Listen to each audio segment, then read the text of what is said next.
Hi, I'm Deborah Dahab, expat coach and intercultural psychologist. Thank you for being here.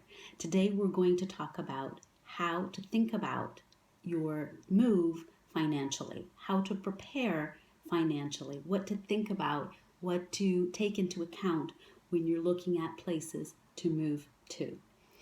If you like this video, please subscribe to the channel, and I'd love to hear your comments to see what you think. Also, you can suggest new topics that I can help you with. So I get this question a lot, and I've seen it in a lot of Facebook groups. So is this city or is this country, what's the cost of living? How much do you need? Can I live on this amount per month? And that's really a hard question to answer, isn't it? I mean, who knows? I can buy a t-shirt at the supermarket that costs whatever currency you're using, and I can spend 200 or 10 times or 20 times as much to get a designer t-shirt. Both will be on my body and will have more or less the same usefulness. Of course, it depends on what you want the t-shirt for, and that's my point. What do you want to move for? What is your lifestyle? So all of the questions regarding, can I live on this amount really can only be answered by you when you know and you have clarity on what are you moving for. Now, I have another video on helping you answer that question. So I won't do this here, and I'll put the link to the video someplace on this video. What I do want to suggest to you is once you have clarity on that, and to help you kind of, put the pieces together, to give you some pointers of what to take into account, depending on your family situation and maybe your lifestyle. So the first thing you want to think about when moving to another country, in addition to what I'm moving for, is first of all, will you work? And if you're going to work, are you self-employed? Are you going to move with a company? If you're not going to work, are you going to look for a job? If you're going to look for a job, what kind of qualifications do you have? Are they transferable? So do you need to get like a diploma validation? What kind of regulations are in place in this country? So there are a lot of things related to if you're going to work in this new country. If you're not going to work, for example, you're retired or you decided to take a break from your career, how much money do you have as a monthly disposable income? And remember that if you have money in one currency and exchange rates do fluctuate. So look at the past, of course, but the past might not predict the future of the exchange rate. So take that into account.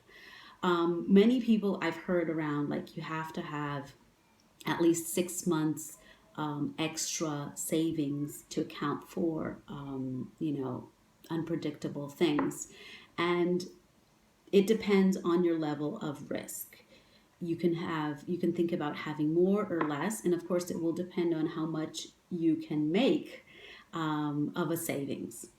But think about that. If you're using a monthly savings account, how much will you withdraw?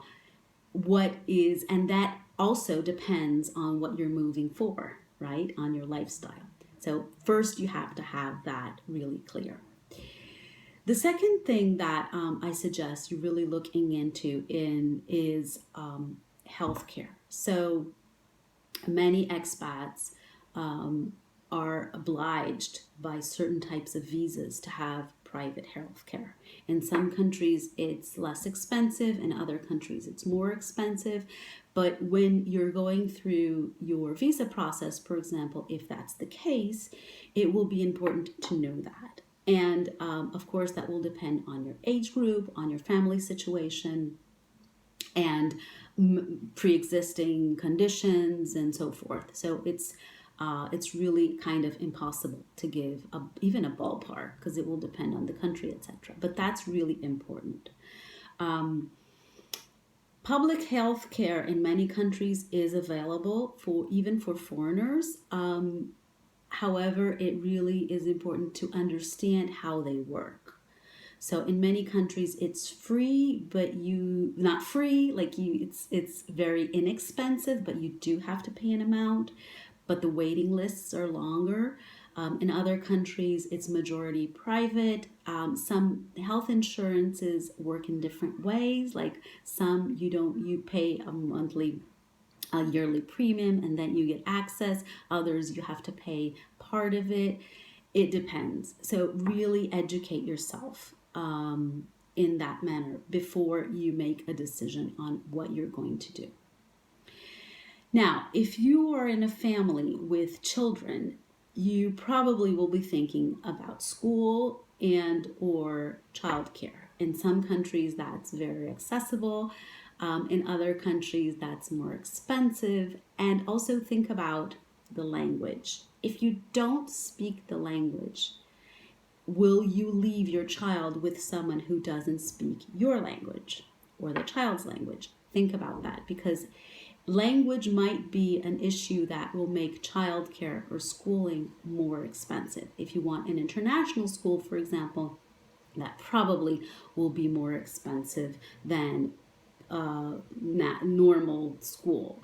If you want private versus public schooling, in some countries, private schools are more or less equivalent to public schools. In other countries, there's a huge gap.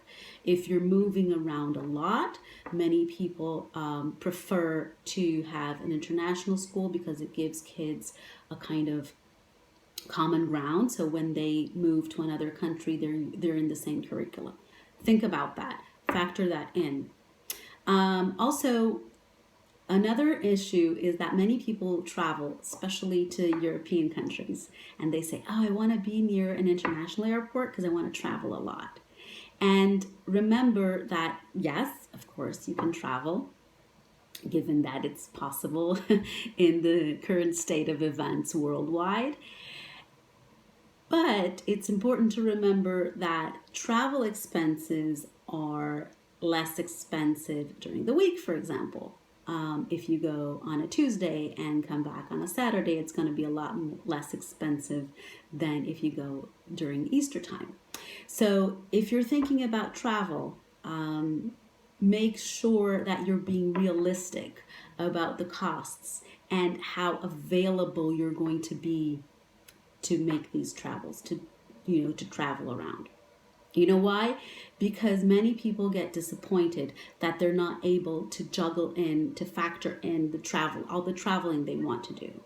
And that can disappoint them. So try to be very realistic and look at imagine that you're going to live in, I don't know, Budapest, and you want to travel around. Take a look at the cost of airfare and hotels, off season, on season, and be realistic. If you have kids, how much are you going to travel?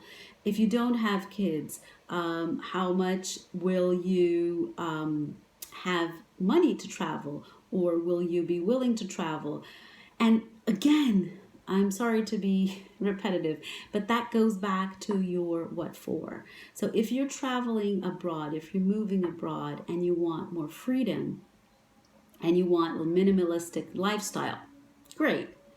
But if you want to connect with people, make friends, and socialize, traveling a lot can make things a little bit harder because you're not going to be there, and relationships are built with consistency. So just think about it, and it goes back to what you want to move for. And I really suggest looking at that video to make things clearer. And finally, I would really look into what is your lifestyle like. So what do you like? Do you like to go to expensive restaurants, or are you okay eating home? Do you like to cook at home? what you like to cook, or what kind of ingredients do you use. It sounds like micromanagement, but it really is important to understand and go back to that example I gave of the t-shirt.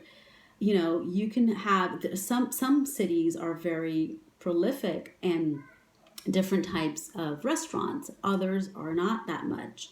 So, do you want a place that you can hang out with people a lot? So maybe the weather will be important. And so it really depends on what you want to move for. I gave you some basic pointers on things that I consider important when moving. Be mindful of exchange rates, because these can fluctuate a lot and can influence a lot your purchasing power in another country. And I hope this helped. Please comment, give me topics that you'd like me to talk about. I'd be happy to do research and do so. And so subscribe to the channel if you liked this video, and also share with whoever you think might benefit from this information. Thank you so much, and I'll see you next time. Bye-bye.